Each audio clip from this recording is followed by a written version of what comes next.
say. Ready?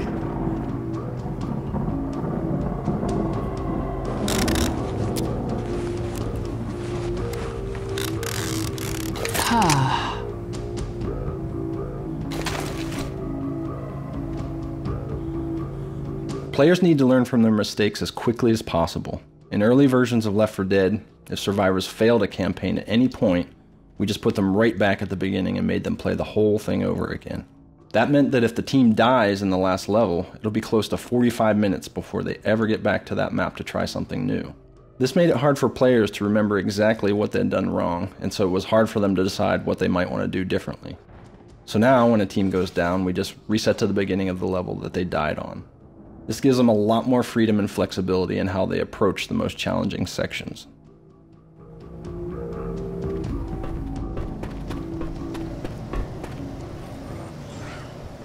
All the music in Left 4 Dead, themes, motifs, hits, and effects, are based on a hybrid scale derived from the main opening menu theme.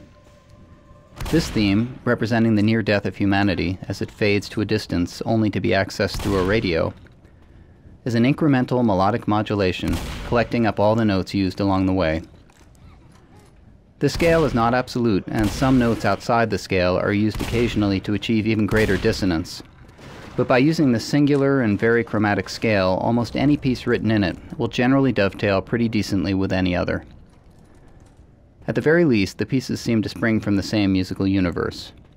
The resulting tunes are deceptively complex, easy to remember, but difficult to sing accurately.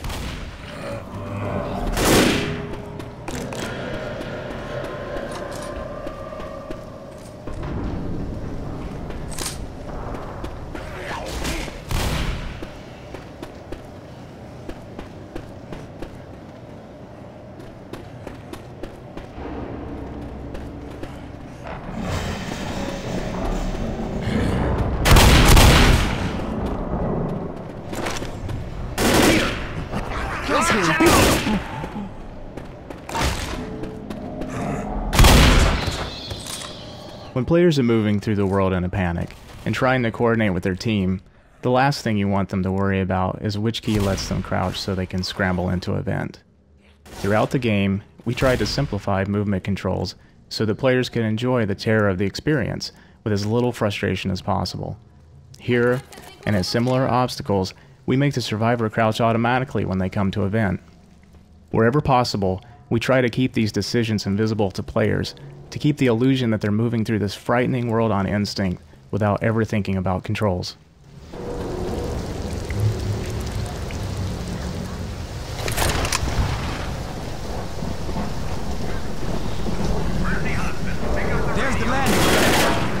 The hospital rooftop is the finale that saw the most iterations. It's the first one that we ever built. The initial design had the survivors inside of a building with the helipad outside. You would fight inside the building till help arrived, and then you'd go out to the helipad to escape. We found that it was too easy for the survivors to back into a small room and hold out, just shooting the infected as they came through the doorway. This killed the drama because we'd have hundreds of infected attacking the rooftop, but you'd never see them, only the trickle that got through the doorway.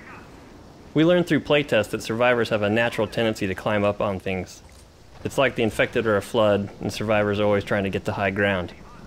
So we played to that tendency, building rooftop areas that were easily accessible where the survivors could navigate from one roof to another.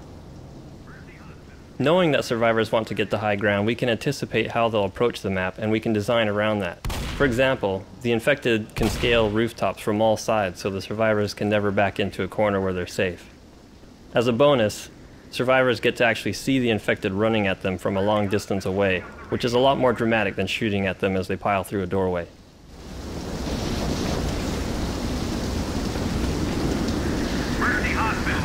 Left 4 Dead was originally going to have a continuous story that started with the hospital campaign. When the chopper pilot picked you up, he would start talking about how he had just done a street pickup and wasn't feeling so well. Clearly he had just been infected, and the chopper was about to go down. We found that this left playtesters feeling let down, instead of rewarded for having survived the challenging campaign. We decided to cut that section of the pilot's dialogue and kept the ending upbeat, reinforcing the player's sense of accomplishment.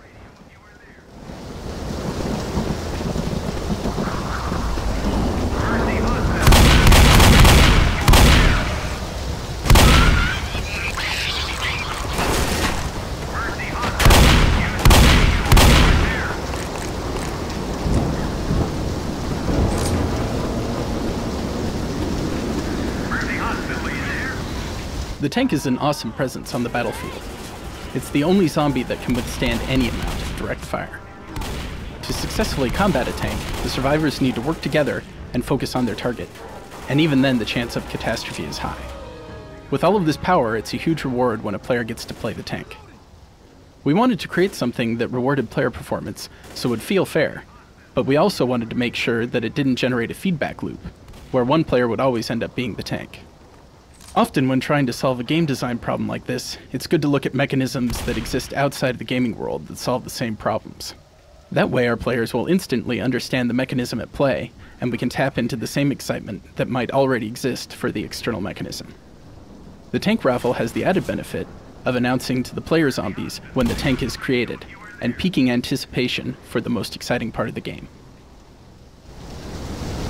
News Chopper 5 to Mercy Hospital.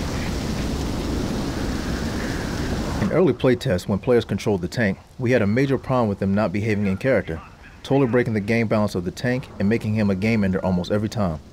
The problem was that an intelligent human player wants to win right now, and the tank was designed to be an enraged berserker that just charges in and starts smashing stuff. Having a tank that can take tons of damage, has an incredibly powerful melee attack, and is smart, hides in choke points, and stays in cover constantly, as a smart human does, was a huge problem. One choice was simply to not allow the tank to be human controlled and to leave it to the AI to drive its behaviors consistently. With that as our fallback, we worked on trying to find a behavior modifier that would encourage human players to act in a more tank-like way. Eventually, we settled on a fairly simple solution, the patience meter. When a human becomes a tank, he has a certain amount of patience, which is shown graphically on his HUD. This patience wears down whenever he can't see the survivors. If the tank's patience runs out, the player loses control of the tank AI and he returns to spectator mode. This allows the player to decide how to engage the survivors, but makes it clear that he needs to get in and start swinging or he'll lose his turn. By making this behavior contract clear to the player, we get the kind of tank behavior we need, and human players get to enjoy causing total chaos as the biggest, baddest boss in the game.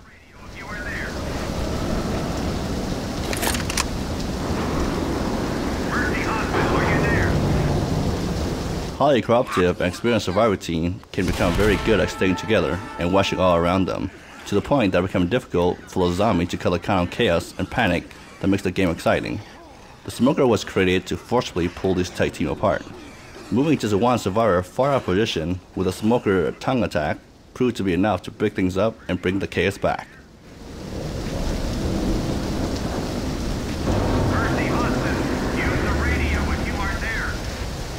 While special effects seem on the surface to be visual fluff, they also serve critical gameplay functions. To use an example of the smoker, we can see how his various effects follow his design. The role of the smoker is to keep his distance, lurking on rooftops, trees, and other out-of-the-way spots to pull a survivor out of formation and break up the group. As such, unlike other types of infected, he prefers to keep his distance from the survivors. In order to give him a distinct and visible silhouette in the often dark and distant locales that he frequents, he has a swarming spore cloud. We use a variety of small techniques here to help guarantee a strong read in all situations. The spores themselves are lit by the local lighting, but always maintain some degree of color so that the smoker retains some distinct visibility even in complete darkness. Further, we apply a technique we also use in a variety of feedback-based effects such as blood and impacts, where the particles have a minimal screen space size regardless of their distance. This allows the smoker to retain his distinctive effect at far distances or when silhouetted against the sky, while keeping the actual particle sizes small when up close. Since the smoker is usually dealt with at a distance, often at angles which make getting a shot difficult, his death must also be clearly broadcast to players so that they can tell when they've killed him. This is where the smoker's moniker comes into play. When he is killed, he releases a large smoke cloud, which is not only a visual payoff for killing the smoker, but a clear read that he has been defeated and won't escape to attack again. His cloud also serves as a final act of revenge, obscuring nearby players' visibility as well as hiding infected within.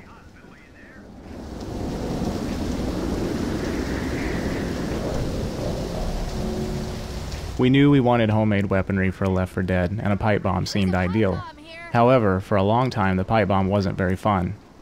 We tried various things, such as having a pipe bomb kill a tank. That certainly made the pipe bomb valuable, but instead of being exciting, it made the tank battle anticlimactic.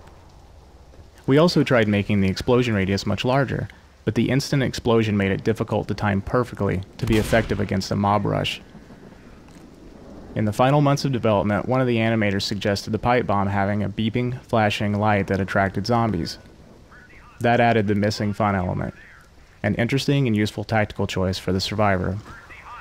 We prototyped this new pipe bomb behavior, and it was an instant success. There are definitely situations where you want a Molotov, but now that choice is harder to make because both are useful and fun. Pick up, Mercy Hospital. Pick up. Early in the design of this rooftop scenario, the finale would start as soon as someone hit the radio button. We saw playtesters consistently run up and hit the button without preparing for the battle first. To let players know that they needed to prepare and to give them time to do it, we changed the design so that the pilot tells them to call him back when they're ready. Mercy Hospital, use the radio if you are there. Because Left 4 Dead is designed to be played over and over again, we made the dialogue scenes have as many variants as we could cram in. For instance, the encounter with the crazy church guy halfway through the Death Toll campaign includes more than 130 lines spread across 5 characters that can play out about 25 different ways. The variations appear based on which survivor initially uses the door, what other survivors are near that survivor, and random chance. The end result is that players can go through the encounter many times without hearing the same conversation twice. Mercy Hospital, pick up the radio if you are there. While there are hundreds of infected types mobbing the player in Left 4 Dead, there are only 4 survivors. To make sure these 4 stood up to close scrutiny over many hours of playtime, we decided to use photographic reference of faces and wardrobe details. We started out by casting 4 individuals who fit the general design concepts we had created for our characters. These models were photographed on a turntable under both flat and dynamic lighting conditions in order to provide reference for modelers and texture artists. In addition, each model was photographed in a custom-built mirror box, which allows us to capture simultaneous front, right, left, top, and bottom views in a single shot. The talent was guided through a matrix of facial expressions, creating a complete catalog of movements and expressions for each character's face. This is an invaluable resource for our modelers and animators when they start to recreate these expressions in 3-dimensional models. Mercy Hospital, use the radio if you are there. Because teamwork is so important to gameplay in Left 4 Dead, we wanted to give players feedback on how they and their teammates were working as a team. The first version of this was something we called awards, which is basically a large collection of positive and negative player actions. It was like having merits and demerits. Awards showed up as icons in the HUD, and everyone could see what awards other people on the team were receiving. This turned out to be too complex and confusing. It was hard to decipher what the icons meant, and the negative awards just hurt the feelings of new players rather than educating them. Also, with so much activity going on in the game, it was hard to notice the award icons at the time the good teamwork occurred. In the next version, we drastically narrowed the list to just a few positive things a player can do, replaced the icons with very short text, and added a glow to the player icon in the HUD. This had the desired effect of reinforcing good teamwork right when it occurred and broadcasting players' good deeds to his teammates. Use the radio if you are there.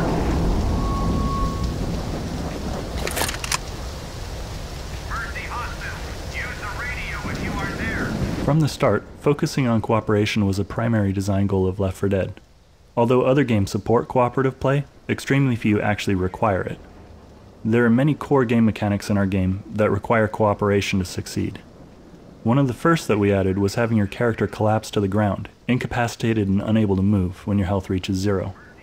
You continue to lose health in this state, and the zombies will continue to attack you. Once you're incapacitated, you will die unless a friend helps you back to your feet. Reviving an incapacitated friend takes 5 seconds, so it is a risky investment, as the rescuer is vulnerable and unable to defend himself during this time. Traditional vignetting is a term from photography which refers to the slight darkening of the periphery of a photograph. In our vignetting approach, we darken only the top edge and corners. This focuses player attention down into the middle of the play space where it belongs, while also creating a sense of oppression or claustrophobia. This is a great example of how a visual enhancement can have a positive effect on the overall game experience as well.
go here!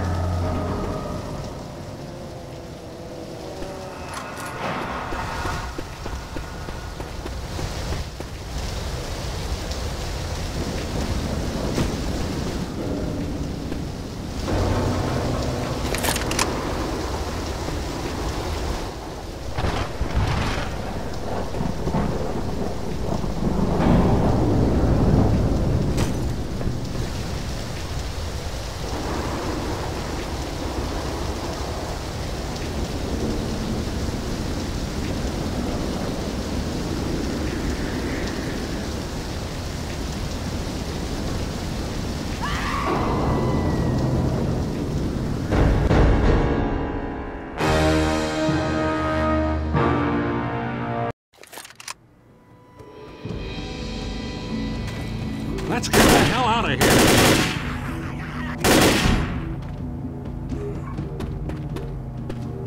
Works for me. You go ahead, hold your fire!